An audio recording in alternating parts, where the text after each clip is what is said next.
السلام علیکم ورحمۃ اللہ وبرکاتہ نحمده ونصلی علی رسولہ الکریم اما بعد۔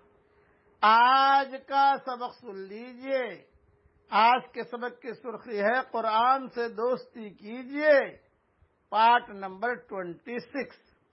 عبداللہ ابن عباس رضی اللہ تعالیٰ عنہ روایت کرتے ہیں کہ رسول اللہ صلی اللہ علیہ وسلم نے ارشاد فرمایا، جس شخص کے دل میں قرآن کریم کا کوئی حصہ بھی محفوظ نہیں، جس شخص کے دل میں قرآن کریم کا کوئی حصہ بھی محفوظ نہیں، وہ ویران گھر کی طرح ہے۔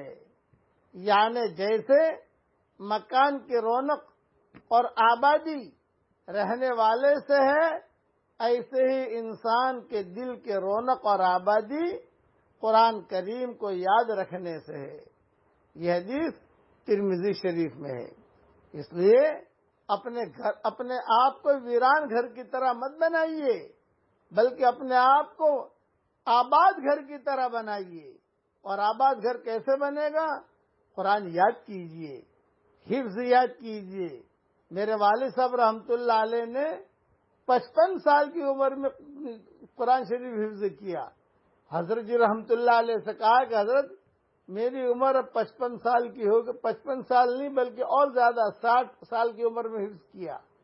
اور حضرت جی سے فرمایا کہ حضرت میں ریاض الجنہ میں آپ مجھے قرآن شریف شروع کرا دیجئے۔